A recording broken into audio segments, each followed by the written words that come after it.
France Maghreb 2. Et bienvenue, merci de nous rejoindre sur France Maghreb 2, évidemment, dans cette émission Parler juridique avec Maître Maghrebi Mansouri du cabinet BMM, rattaché au barreau de Paris, spécialisé dans le droit du travail, droit de la santé, droit des étrangers, le droit pénal. Elle est avec nous pendant 1 heure pour parler tous les jours tous les samedis du mois d'un nouveau thème, et on l'accueille en direct à la radio. Bonjour Maître Maghrebi. Bonjour Medjahed, bonjour à tous les auditeurs. Bon, dans quelques minutes, vous allez pouvoir parler à Maître Maghrebi en direct pour lui poser toutes vos questions gratuites en direct pour toutes vos problématiques juridiques, évidemment. Mais pour l'instant, on va démarrer avec le thème du jour. De quoi allons-nous parler, Maître Maghrebi? Alors, le thème que j'ai choisi d'aborder aujourd'hui est un thème qui n'est pas vraiment d'actualité, mais qui s'attache un petit peu au contexte actuel, à savoir comment visiter un proche en prison. Ah bah oui, très important. Donc il y en a plein qui ont envie de savoir comment ça se passe. Et donc très intéressant comme thème d'aujourd'hui en tout cas. Bah, alors, regarde toutes les grèves qu'il y a en ce moment au niveau des prisons, c'est sûr c'est chaud, hein. Voilà, donc je m'étais dit que j'allais choisir un thème qui pourrait toucher le milieu carcéral, et donc voilà, donc je me suis dit que le thème qui pourrait être le plus intéressant pour les auditeurs serait celui de leur expliquer comment pouvoir aller visiter un proche en prison si jamais on a quelqu'un qui est en prison. Donc exactement, et on salue tous les prisonniers qui nous écoutent, et on pense très très fort à vous. Alors on y va, donc parlons de ce thème important. Comment fait-on pour aller voir pour aller voir quelqu'un qui est en prison? Alors donc ce qu'il faut savoir, c'est que pour pouvoir aller visiter une personne qui est en prison, ça peut pas se faire comme ça. Il y a des démarches à effectuer, et les démarches à effectuer vont varier selon la situation de la personne qui est détenue. C'est-à-dire que il va falloir faire la distinction entre une personne qui est prévenue ou une personne qui est condamnée. Je vais m'expliquer, parce que la démarche que vous devez faire est une démarche pour obtenir ce qu'on appelle un permis de visite et parloir. Donc pour obtenir ce permis de visite et parloir, eh bien sachez que votre interlocuteur pour la demande de votre permis de visite ne va pas être le même selon que votre proche soit prévenu ou condamné. Alors, il est prévenu lorsqu'il est en détention provisoire, c'est-à-dire qu'il n'a pas encore été condamné, qu'il n'a pas encore été jugé. C'est le cas lorsqu'une instruction est ouverte et qu'on est encore en train de mener une enquête. Sur le temps de la garde à vue, ça n'a pas suffi pour démêler un petit peu le vrai du faux. Donc on a décidé de mener une enquête pour savoir ce qu'il en est. Donc on met la personne en détention provisoire. Et lorsqu'elle est incarcérée en détention provisoire, on appelle ça un prévenu. Et dans ce cas-là, la demande de permis de visite doit se faire auprès du juge d'instruction. C'est-à-dire que vous devez vous rapprocher du tribunal de grande instance pour savoir quel est le juge qui est en charge du dossier. Et une fois que vous avez le nom du juge et que vous savez qui s'occupe de sa détention, eh bien dans ce cas-là, vous allez lui adresser plusieurs documents qui vont lui permettre de décider si oui ou non elle peut vous accorder un droit de visite. Parce que lorsqu'une personne est mise en détention, lorsqu'elle est encore prévenue, eh bien souvent on peut la placer en détention pour l'empêcher justement d'entrer en contact avec certaines personnes qui pourraient nuire à l'enquête.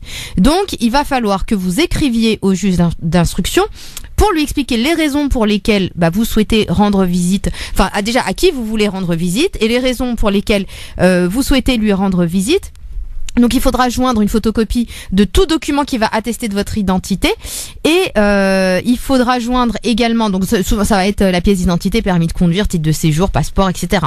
Il faudra joindre aussi 2 photos. Il faut joindre une photocopie qui va attester du lien de parenté, parce que vous devez avoir un lien de parenté avec la personne pour pouvoir aller lui rendre visite normalement. Après les amis peuvent, mais c'est s'ils en obtiennent l'autorisation, et c'est vraiment sous l'appréciation souveraine du juge.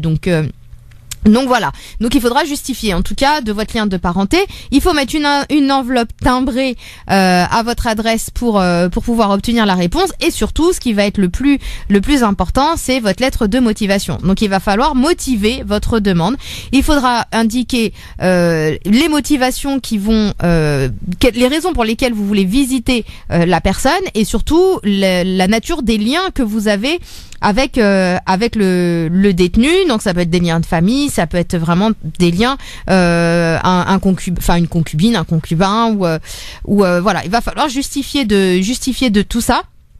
pour pouvoir obtenir cette autorisation pour pouvoir visiter la personne. Donc là, c'est comme je vous disais, c'est une appréciation souveraine après qui est laissée. Ils peuvent accepter comme ils peuvent refuser de vous accorder le permis de visite. Mais après, ce qu'il faut savoir, c'est qu'au bout d'1 mois de détention provisoire, normalement, on peut pas refuser à un membre de la famille de pouvoir aller rendre visite à son proche, sauf sous réserve d'une décision qui va être spéciale et qui va être bien motivée. Après, je vais pas rentrer dans le détail sur les modalités, sur les modalités, mais voilà. Donc le permis de visite, lorsque la personne est prévenue, la demande va se faire auprès du juge d'instruction ou du procureur dans certaines situations. Donc c'est surtout notamment lorsqu'on a fait appel d'un jugement, ça va être devant le procureur. Mais en tout cas voilà, on s'adresse au tribunal de grande instance lorsque la personne n'est pas encore totalement condamnée. Mais si votre proche est condamné, alors si le proche est condamné, à ce moment-là, il va falloir écrire et demander l'autorisation d'avoir ce permis de visite au chef d'établissement où se trouve la personne détenue. Donc là, il va falloir que vous vous renseigniez, si vous ne savez pas où se trouve la personne, il va falloir vous renseigner pour savoir où elle est détenue. Et une fois que vous savez où elle est détenue, il va falloir demander l'autorisation au chef d'établissement. Là encore, ça va être un dossier à préparer, parce que il va falloir encore justifier du fait que vous soyez un proche de cette personne, que les raisons pour lesquelles vous voulez aller le voir. Bref, il va falloir monter tout un dossier pour pouvoir justifier de votre demande et pour qu'il puisse accepter, sachant que là encore, le chef d'établissement peut refuser pour des raisons de sécurité ou de bon ordre de l'établissement, ou pour par exemple prévenir les commissions d'infraction, parce que c'est déjà arrivé que certains proches tentent de faire passer des choses lorsqu'elles rendent visite à une personne qui est condamnée. Donc et là c'est une réalité, mais vaut mieux éviter, parce que voilà, en tout cas voilà, c'est des situations qui font qu'on peut empêcher la délivrance d'un permis de visite, donc ce qui est bien dommage. Et donc voilà, donc en fonction du statut de votre proche, à savoir est-ce qu'il est prévenu ou est-ce qu'il est condamné, votre interlocuteur ne sera pas le même. Vous allez avoir un dossier complet à préparer. Il va falloir justifier de votre motivation. Maintenant, ce qu'il faut savoir, c'est que ça, c'est l'hypothèse où la personne est en bonne santé. Parce que il peut arriver que votre proche se trouve à l'hôpital, qu'il soit malade et qu'il soit condamné ou prévenu, mais hospitalisé. Donc c'est important de savoir que là encore, si la personne prévenue ou la personne condamnée est hospitalisée, vous pouvez aller lui rendre visite. Donc il faudra là encore demander un permis de visite, donc soit au magistrat qui va s'occuper du dossier. Et s'il est hospitalisé pour la personne qui est condamnée dans un hôpital de proximité, dans un hôpital militaire ou dans une unité spéciale, parce que ce qu'il faut savoir, c'est que dans certains hôpitaux, on a des étages qui sont consacrés aux personnes qui sont détenues. Donc là, il faudra faire votre demande normalement auprès du préfet et auprès du préfet de police si la personne est détenue à Paris. Donc ça c'est important de le savoir, parce que il y a beaucoup de personnes qui sont prévenues ou condamnées, qui sont malades et qui sont hospitalisées, et que bien évidemment vous pouvez aller leur rendre visite, mais c'est juste que là du coup pour la personne qui est condamnée on change d'interlocuteur, parce qu'on ne demandera plus au directeur de l'établissement, mais là on va demander au préfet ou au préfet de police si on est sur Paris. Donc voilà ce qu'il fallait savoir. Je vais pas rentrer dans le détail sur le déroulement de la visite, parce qu'une fois que vous arrivez, que ce soit en prison ou que ce soit à l'hôpital, c'est des lieux qui sont bien encadrés. Vous allez pouvoir vous rendre dans un parloir pour pouvoir communiquer avec votre proche. Mais voilà, sachez que si vous avez un proche qui est détenu ou qui est condamné, et en tout cas qui se trouve en prison, vous avez la possibilité de demander un permis de visite, soit au magistrat, soit au directeur de l'établissement pour pouvoir lui rendre visite. Il faudra justifier de votre lien de parenté, en tout cas justifier de vos liens avec cette personne, constituer le dossier, attendre la réponse. Et si au bout d'1 mois vous êtes un proche parent, au bout d'1 mois vous avez que des refus, et sachez que là vous pouvez un petit peu faire le forcing pour pouvoir aller lui rendre visite. C'est un droit que vous avez, donc voilà, il faut le faire valoir. Exactement. Et ben voilà, merci pour ces précisions et merci pour ce thème. Et maintenant, eh bien, c'est parti, les amis. Si vous avez envie de parler à Maître Maghrebi Mansouri, elle répond à toutes vos problématiques juridiques gratuitement. Et ce, pendant une petite heure au standard. Vous êtes les bienvenus. Mais attention, les amis, je vous conseille d'appeler dès maintenant. Si vous voulez passer à l'antenne, elle répond gratuitement à toutes vos questions. 0800 92 23 99 50. C'est le numéro de téléphone pour venir nous rejoindre au standard et poser votre question à Maître Maghrebi Mansouri du cabinet BMM, spécialisé dans le droit du travail, droit de la santé, droit pénal, le droit des étrangers, un thème qui vous parle et que vous connaissez bien, que vous adorez tous. Donc n'hésitez pas, vraiment, des questions, des problématiques juridiques. Maître Maghrebi vous répond en direct et ce, gratuitement. C'est parti. 0800 92 23 99 50 et je vous le dis et je vous le répète, plus vous appelez tôt, plus on a de chance de vous prendre directement à l'antenne, donc allez-y, n'attendez pas la dernière minute, c'est le conseil que je peux vous donner et pour répondre évidemment ainsi à toutes vos questions et vos problématiques juridiques. 0800 92 23 99 50 où que vous soyez en France, Maître Maghrebi vous répond dans une petite seconde et elle répond gratuitement à toutes vos problématiques juridiques. 0892 23 99 50. À tout de suite. France Maghreb 2, France Maghreb 2. Et nous sommes de retour sur France Maghreb 2 pour répondre à toutes vos questions d'ordre juridique avec Maître Maghrebi Mansouri qui est spécialisé, je vous le rappelle, dans différents domaines, le droit du travail, le droit des étrangers, le droit pénal, le droit de la santé également. Si vous souhaitez prendre un rendez-vous avec elle, sachez que vous pouvez également prendre un rendez-vous si vous habitez même en province. Il suffit de l'appeler au 06 12 14 34 96 06 12 14 34 96 pour toute problématique que vous voulez régler avec elle à son cabinet pour une consultation personnalisée. 06 12 14 34 96. Pour l'instant, c'est gratuit, elle répond à toutes vos questions. 0800 92 23 99 50. Maître, on va déjà prendre justement deux auditeurs de la ville qui vous est chère, Maître. Louisa est à Marseille, elle est avec nous. Bonjour Louisa. Oui, bonjour. Bonjour, bienvenue à vous. Vous êtes à Marseille. Oui. D'ailleurs, je tenais à remercier tous les Marseillais. On a eu les derniers résultats d'audience. Vous êtes de plus en plus nombreux à nous écouter et on a doublé l'audience par rapport à il y a un an. Donc, merci à vous les Marseillais de nous être fidèles en tout cas, vraiment. Hein. Tu comprends pourquoi j'aime Marseille et les Marseillais. Hein.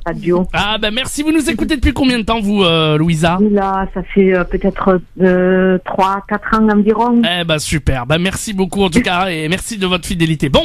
Je vous laisse avec Maître Maghrebi, c'est votre moment avec elle, il n'y a pas de souci. Merci.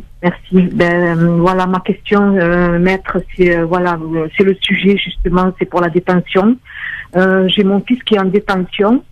Moi et son papa, nous avons eu le permis de visite, on va le voir normalement. Sauf qu'au début, il était condamné, puis après ils lui ont trouvé une autre affaire, là, il est prévenu, comme vous dites.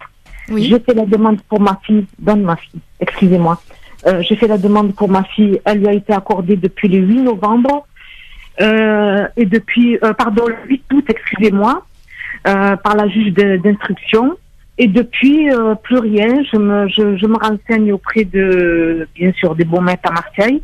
On me dit que non, qu'ils n'ont rien reçu, ou le courrier il a été égaré, enfin, passons. J'ai refait une autre demande auprès du directeur de la prison. Voilà, 2 mois et depuis plus rien.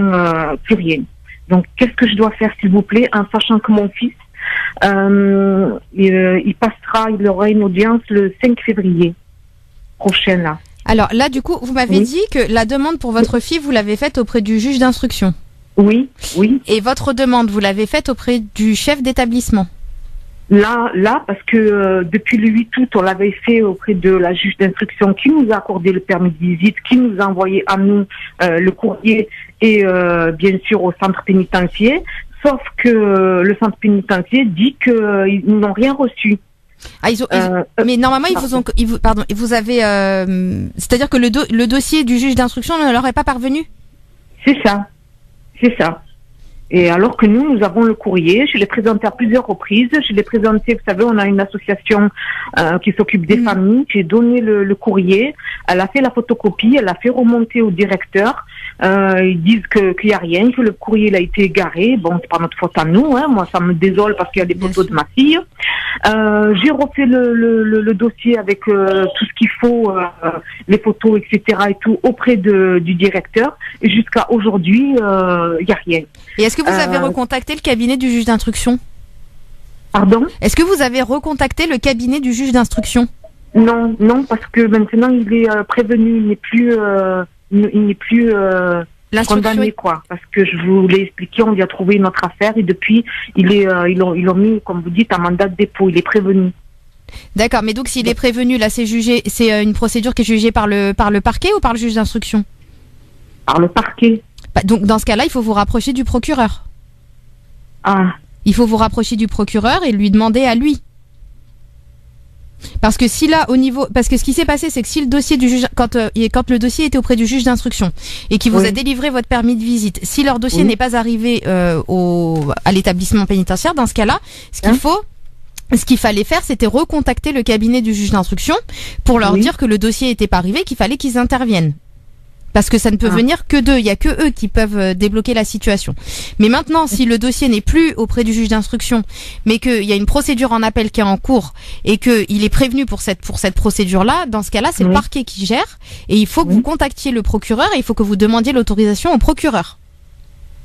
Ah bon? Donc il faut refaire. Maintenant que, je veux dire, maintenant il va passer là le 5 février, c'est lundi, pas ce lundi, l'autre, c'est pareil, c'est la même démarche? Quand c'est une procédure en appel, c'est le parquet. Donc ça veut dire c'est exactement la même procédure, c'est le même dossier qu'il faut faire auprès du parquet.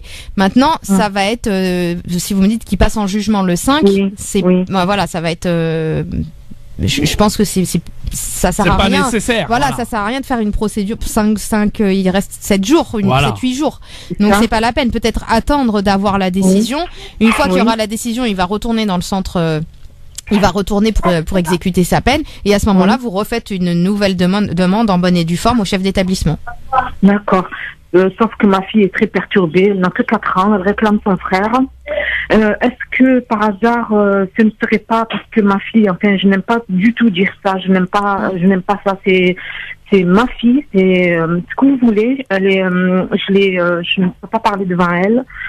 Vous pouvez comprendre, je pense que vous comprenez. Je l'ai eu par Kafala. Est-ce que c'est pas ça qui pose problème, s'il vous plaît? Normalement, non. À partir du moment où vous arrivez à justifier qu'il y a un lien, qu'il y a un lien de parce que c'est quelqu'un de proche. Oui.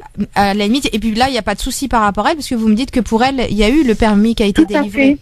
Donc c'est pas ça qui pose, c'est pas ça qui pose problème. Non, il y a eu un problème de transmission et ça arrive malheureusement. Sauf que voilà, il aurait fallu contacter le cabinet du juge d'instruction. Cabinet du juge et non pas sa greffière et sa greffière, elle aurait fait le nécessaire pour débloquer la situation, mais si vous l'avez pas saisi. Oui, là je l'ai fait auprès de la direction en disant alors que non, le chef d'établissement qu'elle réclame son frère, comme vous dites vous, il faut la lettre de motivation. Elle réclame son frère, mais là. Je n'ai pas de réponse, voilà, je sais plus comment faire, là, voilà pourquoi Sinon, tentez, si vous considérez qu'il y a une urgence, dans ce cas-là, dès lundi matin, vous allez au parquet, vous déposez préparez un dossier ce week-end, vous allez le déposer lundi matin, en disant que voilà, la situation est vraiment urgente, que la petite, elle a 4 ans, qu'elle a besoin de voir son frère, et est-ce qu'on peut pas vous délivrer en urgence un permis de visite? Pas mal, ouais, pas mal. D'accord, c'est faisable. Oui, c'est faisable. Ça peut arriver, oui. Oh, c'est très gentil à vous de m'orienter vers là, parce que je vous assure, c'est tous les deux, autant lui, autant qu'elle, surtout elle n'a que 4 ans. Je vous assure qu'on me dit qu'il faut qu'elle voie un psychologue et je ne veux pas en arriver là avec elle parce que... on lui souhaite plein de beaucoup. Alors, sûr que c'est pas facile. Vous prenez le dossier, vous allez au parquet et vous allez directement là-bas. Vous leur dites qu'il y a une urgence.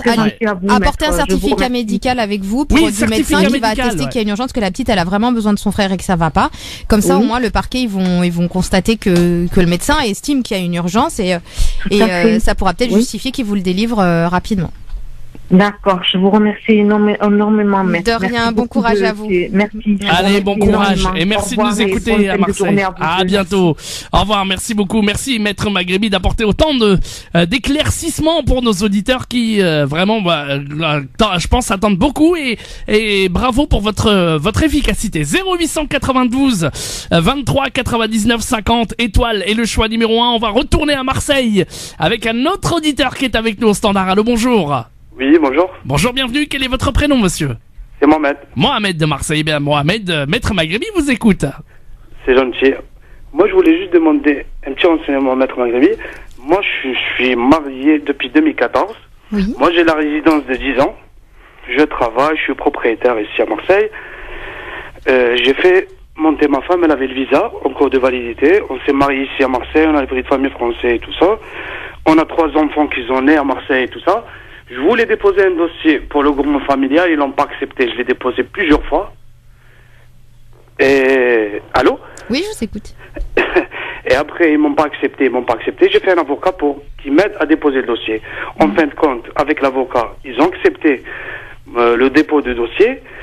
Après 3 ou 4 mois, ils m'ont donné un récépissé pour ma femme de 6 mois. Le premier récépissé, il est mort. Ils m'ont dit après, il faut 5 ans, patati patati. Et depuis que j'ai fait l'avocat, ils ont accepté la demande et ils m'ont donné de suite un récépissé de 6 mois.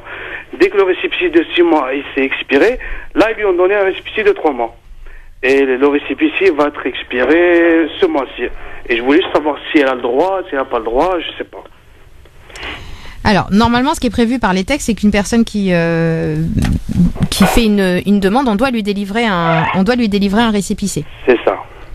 Donc, le problème, c'est que les préfectures n'appliquent pas cette mesure. Donc, souvent, on est obligé de faire le forcing pour que le récépissé soit délivré, mais c'est un droit. Donc, normalement, à la fin de son récépissé, elle a le droit d'en avoir un autre. Oui, elle a eu le deuxième récépissé. Mais tout le temps de l'instruction de son dossier. Ah, tout le temps. Oui, tout le temps. Tant qu'on instruit. Là, elle est rentrée en 2014, ça fait pas encore 5 ans. Mais là, le dossier, il a été déposé à la préfecture, il est en cours d'instruction. C'est ça, vous exactement. attendez la réponse. C'est ça, exactement. Donc tout le délai durant lequel la préfecture attend d'avoir la réponse, normalement, elle doit avoir un récépissé. Oui, elle a toujours les 2 récépissés. Là, je voulais, avec les 3 enfants, plus le travail, plus le truc, plus la maison et tout ça, est-ce qu'elle n'a pas le droit? Il faut attendre 5 ans ou elle peut avoir, je sais pas moi, une carte de résidence d'un an? Alors là, quand vous me dites est-ce qu'il faut attendre les 5 ans, peut-être que, et peut-être que je me trompe, je ne sais pas, vous me dites que vous avez fait une demande de regroupement familial. Là, j'ai l'impression que c'est plutôt une demande de titre de séjour vie privée et familiale. D'accord, donc c'est une demande de titre de séjour vie privée et familiale que vous faites. C'est ça, ouais. D'accord. Donc après, sur la demande de titre de séjour vie privée et familiale, elle remplit pas les conditions pour pouvoir l'avoir, parce que ce qui est prévu par la loi, c'est 10 ans. Il y a une circulaire qui a été prise par Monsieur Valls. Cette circulaire Valls, elle prévoit exceptionnellement un délai de 5 ans, mais c'est pas la loi. Et ça, je l'explique à chaque fois, mais ce n'est qu'une circulaire. C'est quelques demandes qui sont faites à la préfecture. La préfecture n'a aucune obligation de suivre cette circulaire et les mesures qui sont prévues. Ouais. Donc là, au niveau de la loi, si je me base uniquement sur le code, au niveau du code, elle ne remplit pas les conditions pour l'avoir. Parce que c'est 10 ans. Elle n'a pas les 10 ans. Maintenant, la préfecture a la préfecture, ça veut dire, voilà, ça veut dire qu'elle applique encore, qu'elle fait partie des préfectures qui vont appliquer cette circulaire. Donc, elle prévoit les 5 ans. Elle n'a pas les 5 ans. Si je m'arrête à ce que vous dites. 3 ans et demi. Voilà, elle n'a pas les 5 ans. Maintenant, il y a ce qu'on appelle le titre de séjour vie privée et familiale avec circonstances exceptionnelles. Parfois, même avec les 3 enfants, les 2 petits sont voilà. Mais tout. Au moment où vous avez déposé votre dossier, je ne sais pas si vous l'avez fait, mais en tout cas, ce qu'il aurait fallu, c'est qu'au moment où vous avez déposé votre dossier, c'est mettre en avant le fait que vous avez des circonstances exceptionnelles qui sont que vous avez 3 enfants et que vos 3 enfants donc sont de bas âge, scolarisés ici, etc. C'est une circonstance exceptionnelle qui fait que la préfecture peut accepter de délivrer un titre de séjour vie privée et familiale. Mais ça reste, voilà, exceptionnel, dans la mesure où là, les conditions, à proprement parler, sont pas remplies. Donc, on peut pas préjuger à l'avance de ce que va décider la préfecture. Donc donc là maintenant il faut qu'il redemande, enfin qu'il attende les 5 ans ou alors qu'il redemande un titre de séjour pour circonstance. Là il doit attendre la décision parce que le dossier est déposé. Voilà, maintenant que le dossier est déposé, il faut attendre. Après, il faut faire attention parce que moi je sais pas quand est-ce qu'il a déposé son dossier, mais passer un certain délai, c'est un refus implicite et il faut saisir le tribunal administratif. Voilà. Donc voilà. D'accord, très bien. Il nous rappellera en tout cas pour avoir plus de détails, on lui redira. Si vous avez vous aussi d'autres questions à poser à Maître Maghrebi, on vous attend au standard avec plaisir. 0892 23 99 50 étoile et le choix numéro 1 pour arriver directement ici au standard. Et quelle que soit la problématique juridique, Maître Maghrebi vous répond gratuitement en direct. Et aujourd'hui, les Marseillais ont pris le contrôle de l'antenne, ma chère Maître Maghrebi. Et donc, on continue. Tout le monde peut participer évidemment, que vous soyez à Paris, en région parisienne aussi, tous nos auditeurs de Clermont, Dijon, Reims, Amiens, Le Havre, Orléans, du côté de partout, Poitiers aussi, qui nous écoutez sur l'application France Maghreb 2, vous êtes tous les bienvenus. 0892 23 99 50 étoile et le choix numéro 1, on vous répond gratuitement à toutes vos questions dès maintenant. 0892 23 99 50. France Maghreb 2, France Maghreb 2 sur 105.FM, à Dijon et toute sa région. Allez, merci de nous rejoindre sur France Maghreb 2. Maître Maghrebi est avec vous évidemment pour l'émission Parler juridique. Elle répond à toutes vos problématiques juridiques évidemment en direct à la radio. Vous pouvez nous appeler, n'hésitez pas. 0892 23 99 50. Vous faites la touche étoile, le choix numéro 1 et c'est totalement gratuit pour vos questions en direct à la radio. Donc n'hésitez surtout pas et n'attendez pas la dernière minute. C'est le conseil que je vous donne. 0892 23 99 50. Par contre, si vous avez envie de déposer une demande de regroupement familial, de déposer un dossier, vous avez un problème, une problématique, mais que vous voulez gérer, hors antenne, Maître Maghrebi vous reçoit à son cabinet pour tout problème. Elle est spécialisée dans le droit du travail, droit des étrangers, droit de la santé, le droit pénal. Et vous pouvez joindre Maître Maghrebi à son cabinet au 06 12 14 34 96. 06 12 14 34 96. Son numéro de téléphone avec une efficacité redoutable pour les dossiers et surtout une honnêteté évidemment défiant toute concurrence. Vous avez été voir des avocats et vous avez malheureusement fait chou blanc. N'hésitez pas en tout cas à tenter de rencontrer Maître Maghrebi pour vos dossiers. 06 12 14 34 96. Maître Maghrebi, en attendant que les auditeurs viennent nous rejoindre au standard, justement, il y en a beaucoup qui nous appellent et qui confondent peut-être regroupement familial et vie privée et familiale. Est-ce que vous pouvez nous dire un peu quels sont, est-ce que c'est des dossiers différents? Est-ce qu'on dépose différemment, justement? Alors oui, c'est des dossiers qui sont totalement différents. C'est pas du tout les mêmes demandes. Pour la demande de titre de séjour vie privée et familiale, on va se diriger immédiatement vers la préfecture. Ouais. Alors que pour le regroupement familial, c'est plutôt l'OFI qui gère. Voilà. Donc c'est pas du tout la même chose. Et puis ça n'a pas non plus le même objet, dans le sens où le regroupement, la procédure de regroupement familial porte son nom, ça a pour but de regrouper une famille. Oui. Donc c'est-à-dire qu'elle s'adresse aux familles. D'accord. Donc ça va s'adresser aux enfants ou aux conjoints. C'est limité, si vous voulez, son champ d'intervention est bien limité. C'est le conjoint et les enfants mineurs. D'accord. Et après, il y a des conditions à respecter. Alors que le titre de séjour vie privée et familiale ne va pas s'adresser uniquement à des enfants, aux enfants du couple ou au conjoint ou à la conjointe. Ça va être beaucoup plus large. Ça va s'adresser à toute personne qui va mener sa vie privée et familiale sur le territoire français, qui a tous ses centres d'intérêt en France. C'est ça, le titre de séjour vie privée et familiale. Ouais, tout à fait. Contrairement au regroupement familial. Et le titre de séjour vie privée et familiale, il est du coup beaucoup plus compliqué à obtenir parce qu'il faut réussir à prouver que ces centres d'intérêt sont en France. Et souvent, on arrive à prouver que ces centres d'intérêt sont en France avec le temps. C'est avec la longévité, c'est le temps qui fait qu'on arrive à prouver que oui, on est en France, oui, on est inséré dans la société française, oui, on est là et on veut y rester. Donc c'est pas du tout la même démarche. Le titre de séjour vie privée et familiale, il va s'obtenir comme là pour les personnes qui sont en situation irrégulière, passer un certain délai de présence. Il faut les 5 ans ou il faut les 10 ans. En tout cas, la loi ce qu'elle prévoit, c'est 10 ans, donc c'est énorme. Alors que le regroupement familial, il s'obtient de l'étranger. D'ailleurs, c'était pas une loi avant qui était à 5 ans ou ça a toujours été 10 ans? Non, c'est 10 ans. 10 ans, Le CESEDA, ouais. il prévoit 10 ans. Ouais, c'est d'accord. 10 ans. CESEDA, ça a toujours été 10 ans, C'est en fait. 10 ans. D'accord. Voilà, c'est les délais qui sont prévus pour avoir ce titre de séjour, c'est 10 ans. Mais voilà, c'est pas du tout la même chose, un titre de séjour. Et d'autant que une fois après, ce qu'il faut savoir aussi, c'est que le regroupement familial, la procédure en elle-même de regroupement familial, elle permet par la suite d'obtenir le titre de séjour vie privée et familiale. Tout à fait, bah oui, parce que tout à fait, quand on rentre en France, on dépose en préfecture et on a voilà, donc on fait une procédure de regroupement familial pour avoir un titre de séjour vie privée et familiale. Mais du coup, c'est l'interlocuteur qui n'est pas le même. D'accord, très bien. Donc pour vos regroupements familial, c'est l'OFI, et pour le titre séjour vie privée, vie familiale, c'est directement la préfecture. Merci en tout cas. On va revenir dans un instant. On va marquer la pause et on accueille vos derniers appels. N'hésitez surtout pas pour passer à l'antenne avec nous et poser toutes vos questions à Maître Maghrebi Mansouri. 0892 23 99 50. Vous faites la touche étoile, le choix numéro 1. Vous arrivez directement ici au standard et vous avez la chance de pouvoir avoir votre question gratuite ici sur l'antenne. C'est totalement gratuit, donc n'hésitez surtout pas. On vous attend.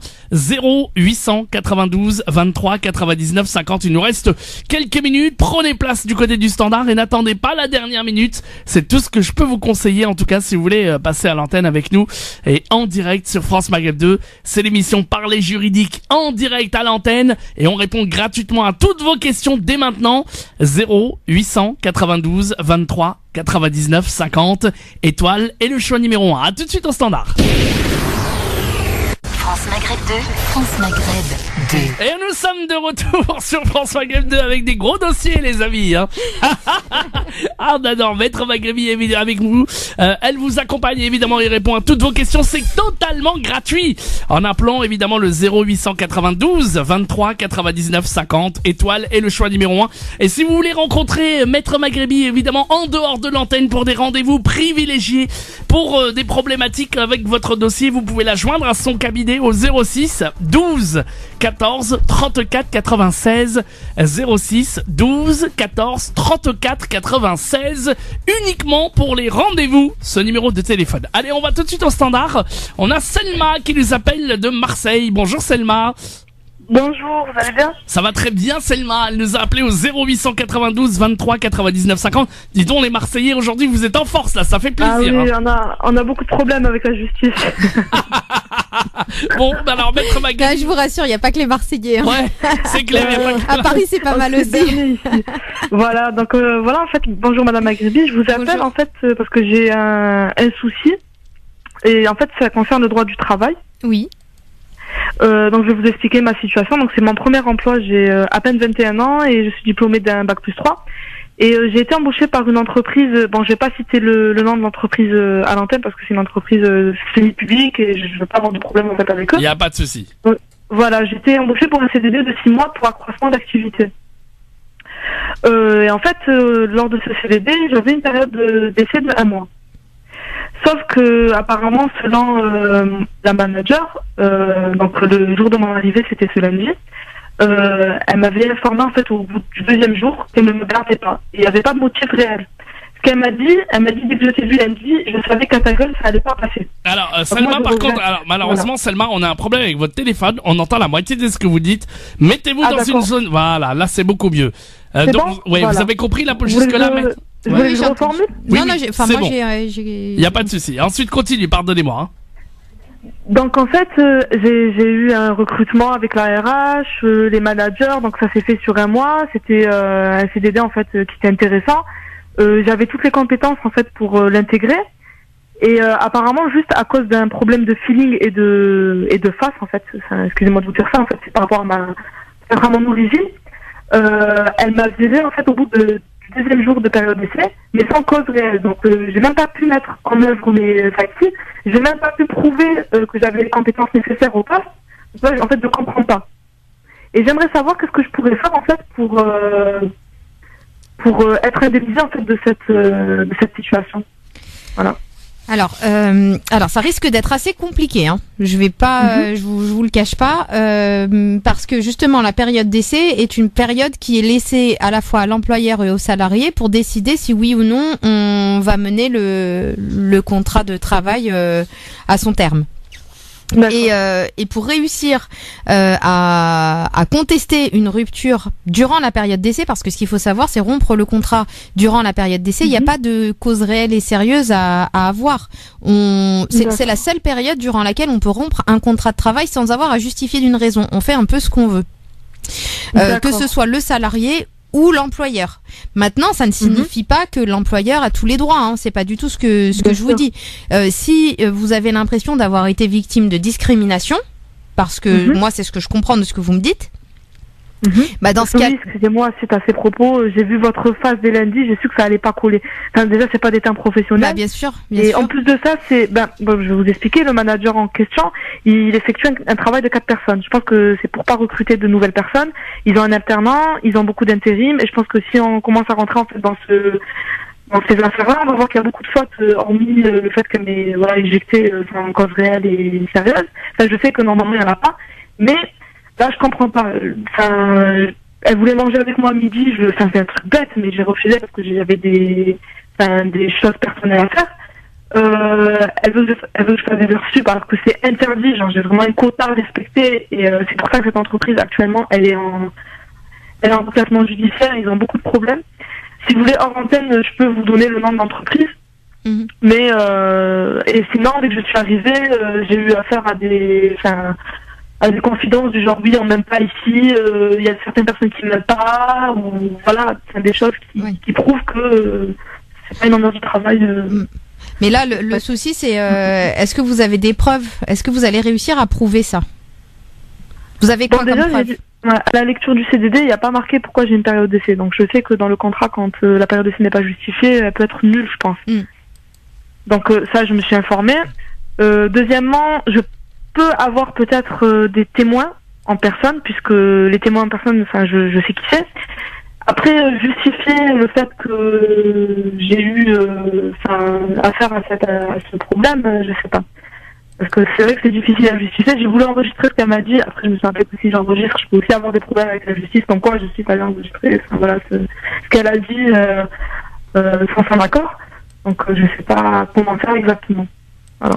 Parce que là, faut voir en effet si vous arrivez à avoir en fait, il faut le prouver. Tout est possible, mais il faut le prouver. Ouais.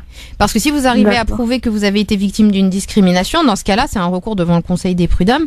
Mais du fait de cette discrimination, vous pouvez même porter plainte, hein, parce que la discrimination, c'est une infraction pénale. Mais après, faut le prouver. C'est pour ça que je dis c'est assez compliqué. Mais si elle a des témoignages, si elle arrive à avoir des attestations, mais il faut qu'ils vous écrivent des attestations. Mais après, ce qu'il faut savoir, c'est que, mais je vous dis ça parce que c'est ce qu'on voit concrètement sur le terrain. Après, excusez-moi, je vous coupe. C'est mon premier emploi. Donc je pense que j'ai négocié beaucoup de choses. Enfin, j'ai le droit de négocier parce qu'un CDD, quand on signe un contrat, on a le droit de négocier ses congés payés, sa rémunération. Enfin, ça, je le sais. Donc apparemment, suite à une négociation de congés payés, il avait juste prévenu que je prenais mes congés payés dans la fin du contrat. C'était un élément de base à montrer en fait le jour de mon exclusion. Et ça s'est fait avec c'était hypocrite, puisque moi j'avais senti le premier jour de mon acceptation, il y avait une secrétaire qui était venue la voir et elle lui a montré quelque chose sur l'ordinateur, il y avait des masses basses. Elle lui disait, tu vois... oui, mais ça encore, il faut le prouver, malheureusement. Mais ça, le problème, c'est, ça va être il faut le prouver. Il faut que ce soit prouvé. Bon. Mais juste une petite précision par rapport à ce que vous m'avez dit que la période d'essai n'était pas prévue par votre contrat. C'était pas justifié. Voilà. On n'a pas justifié la période d'essai. C'est-à-dire que vous n'aviez pas de clause dans votre contrat de travail qui prévoyait une période d'essai d'1 mois? Il y a juste marqué donc le salarié est accepté sous tel régime. Et là, il y avait marqué période d'essai de 1 mois tout court. Normalement, on la justifie. Enfin, on dit pourquoi on fait une période d'essai. Normalement aussi, comme j'ai moins de 26 ans, je sais que j'ai droit à une formation en interne. J'ai pas eu droit à la formation en interne. Il y a beaucoup de choses qui se sont faites en fait. Ça respectait pas du tout le droit du travail et il y avait aucun accord. Enfin, c'était assez bizarre. Et heureusement que, grâce un peu à mes cours de droit que j'ai eu durant mes études, j'ai un peu pu comprendre que j'étais face à un contrat qui n'était pas complet. Et voilà. D'accord. Bon. Et vous avez été, est-ce qu'ils ont respecté ce qu'on appelle le délai de, en fait, il faut, oui, le délai de prévention. Oui, alors ils l'ont respecté. Bon, c'était au bout de 2 jours, hein, donc, je sais pas ce qu'elle a pu avoir comme motif au bout de 2 jours pour me virer. Elle m'a prévenu 24 heures en fait, à l'avance. Voilà. Elle m'a dit que je devais repartir le lendemain matin. Et que j'allais en fait aussi. Bon, moi je vous mens pas, ça m'a énervé. Hein. Bon, malheureusement, on n'a plus beaucoup de temps, malheureusement, mais on va vous repasser vite fait, Maître Maghrebi, mais encore une fois, je crois que ça va être très compliqué de le prouver. Hein. C'est ça, Maître? C'est ça. En fait, c'est que tout est possible. Il y a plusieurs recours qui existent pour pas pour les ruptures abusives, mais en tout cas, il y a des procédures qui sont mises en place devant le Conseil des prud'hommes, mais hélas, au jour d'aujourd'hui, il y a beaucoup de procès qui sont perdus parce qu'on n'a pas d'éléments de preuve. Si vous fournissez une attestation, en face, ils vont vous en fournir 15. Ouais. Donc, voyez, faut que le dossier soit solide. Bon. D'accord, je vous explique vite fait. En fait, la RH, elle m'a juste envoyé un mail en me disant, voilà, selon notre décision et la décision du manager, on vous vire. Voilà, c'est tout. C'est un truc comme ça. Donc, en mais gros, ça prouve pas la discrimination. Je dégage, excusez-moi, quand même à propre. Ouais. C'est quelque chose. On vous comprend. C'est pas terrible comme propos. Ouais, c'est vrai que ça doit être lié aux compétences normalement la rupture. Si c'est pas le cas, et si c'est une rupture discriminatoire. Ça fait déjà, les amis, 2 fois qu'on se mange le journal de 16h. Et donc, évidemment, Maître Maghrebi va nous quitter. Ne pouvait pas partir sans vous dire au revoir, chers auditeurs et auditrices qui êtes là depuis longtemps et fidèles à cette émission Parler juridique tous les samedis de 15h à 16h. Maître Maghrebi, que vous pouvez joindre d'ailleurs, je vous le rappelle, au 06 12 14 34 96. 06 12 14 34 96. Vous prenez rendez-vous avec elle si vous avez besoin qu'elle vous aide en privé dans votre dossier juridique. 06 12 14 34 96. Et alors, Maître Maghrebi, on vous laisse évidemment conclure cette émission d'aujourd'hui pour ce jour qui est déjà passé très très vite. Oui, comme d'habitude, c'est passé extrêmement vite. C'est toujours un plaisir d'être parmi vous. Merci encore pour cette belle émission. Et puis, comme je vous dis à chaque fois, mais là, je vais juste détailler un petit peu. Que vous soyez des personnes physiques chez vous, que vous soyez incarcéré, que vous soyez malade à l'hôpital, enfin quel que soit l'endroit où vous vous trouvez, sachez que vous avez des droits, donc s'il vous plaît, faites-les respecter.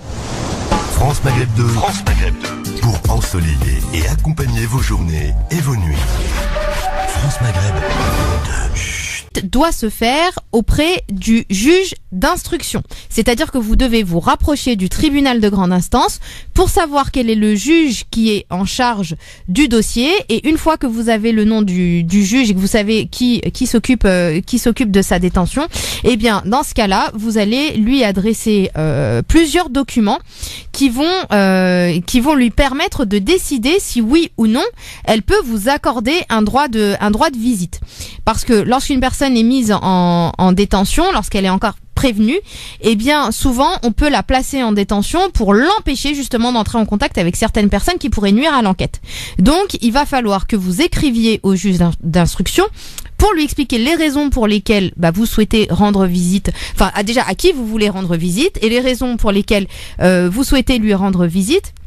Donc il faudra joindre une photocopie de tout document qui va attester de votre identité, et il faudra joindre également, donc souvent ça va être la pièce d'identité, permis de conduire, titre de séjour, passeport, etc. Il faudra joindre aussi 2 photos. Il faut joindre une photocopie qui va attester du lien de parenté, parce que vous devez avoir un lien de parenté avec la personne pour pouvoir aller lui rendre visite normalement. Après les amis peuvent, mais c'est s'ils en obtiennent l'autorisation, et c'est vraiment sous l'appréciation souveraine du juge. Donc voilà. Donc il faudra justifier en tout cas de votre lien de parenté.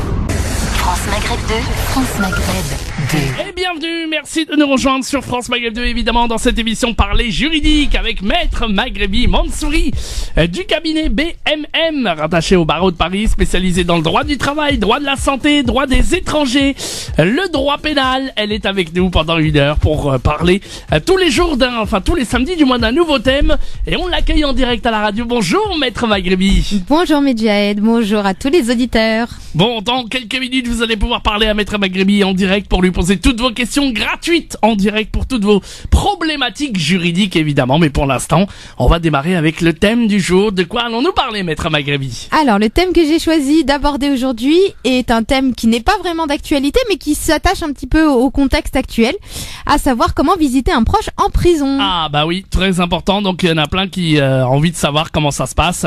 Et très intéressant comme thème d'aujourd'hui en tout cas. Bah, alors, regarde toutes les grèves qu'il y a en ce moment au niveau des prisons, c'est sûr c'est chaud, hein.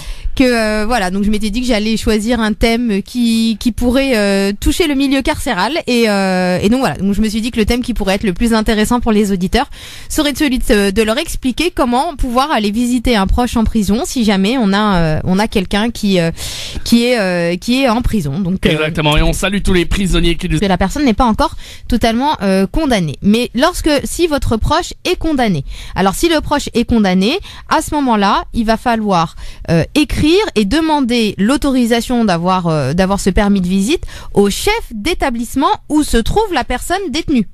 Donc là, il va falloir que vous vous renseigniez, si vous ne savez pas où se trouve la personne, il va falloir vous renseigner pour savoir où elle est détenue, et une fois que vous savez où elle est détenue, il va falloir demander l'autorisation au chef d'établissement. Là encore, ça va être un dossier à préparer, parce que il va falloir encore justifier du fait que vous soyez un proche de cette personne, que les raisons pour lesquelles vous voulez aller le voir. Bref, il va falloir monter tout un dossier pour pouvoir justifier de votre demande et pour qu'il puisse accepter, sachant que là encore, le chef d'établissement peut refuser pour des raisons de sécurité ou de bon ordre de l'établissement, ou pour par exemple prévenir les commissions d'infraction, parce que c'est déjà arrivé que certains proches tentent de faire passer des choses lorsqu'elles rendent visite à une personne qui est condamnée. Donc et là c'est une réalité, mais vaut mieux éviter, parce que voilà, en tout cas voilà, c'est des situations qui font qu'on peut empêcher la délivrance d'un permis de visite, donc ce qui est bien dommage. Et donc voilà, donc en fonction du statut de votre proche, à savoir est-ce qu'il est prévenu ou est-ce qu'il est condamné, votre interlocuteur ne sera pas. Il faut mettre une enveloppe timbrée à votre adresse pour pouvoir obtenir la réponse, et surtout ce qui va être le plus important, c'est votre lettre de motivation. Donc il va falloir motiver votre demande.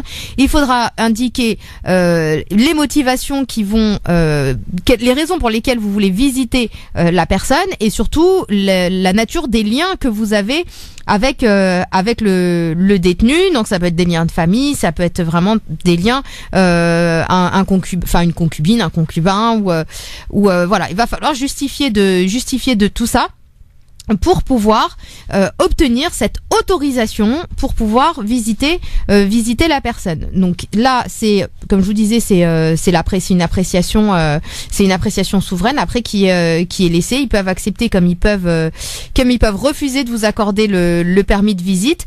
Mais après, ce qu'il faut savoir, c'est qu'au bout d'1 mois de détention provisoire, normalement, on peut pas refuser à un membre de la famille de pouvoir aller rendre visite à son proche, sauf sous réserve d'une décision qui va être spéciale et qui va être bien motivée. Après, je vais pas rentrer dans le détail sur les modalités, sur les modalités, mais voilà. Donc le permis de visite, lorsque la personne est prévenue, la demande va se faire auprès du juge d'instruction ou du procureur dans certaines situations. Donc c'est surtout notamment lorsqu'on a fait appel d'un jugement, ça va être devant le procureur. Mais en tout cas voilà, on s'adresse au tribunal de grande instance. Vous écoutez Inch'Allah, et on pense très très fort à vous. Alors on y va, donc parlons de ce thème important. Comment fait-on pour aller voir pour aller voir quelqu'un qui est en prison? Alors donc ce qu'il faut savoir, c'est que pour pouvoir aller visiter une personne qui est en prison, ça peut pas se faire comme ça. Il y a des démarches à effectuer, et les démarches à effectuer vont varier selon la situation de la personne qui est détenue. C'est-à-dire que il va falloir faire la distinction entre une personne qui est prévenue ou une personne qui est condamnée. Je vais m'expliquer. Parce que la démarche que vous devez faire est une démarche pour obtenir ce qu'on appelle un permis de visite et parloir. Donc pour obtenir ce permis de visite et parloir, eh bien sachez que votre interlocuteur pour la demande de votre permis de visite ne va pas être le même selon que votre proche soit prévenu ou condamné. Alors, il est prévenu lorsqu'il est en détention provisoire, c'est-à-dire qu'il n'a pas encore été condamné, qu'il n'a pas encore été jugé. C'est le cas lorsqu'une instruction est ouverte et qu'on est encore en train de mener une enquête. Sur le temps de la garde à vue, ça n'a pas suffi pour démêler un petit peu le vrai du faux. Donc, on a décidé de mener une enquête pour savoir ce qu'il en est. Donc, on met la personne en détention provisoire. Et lorsqu'elle est incarcérée en détention provisoire, on appelle ça un prévenu. Et dans ce cas-là, la demande de permis de visite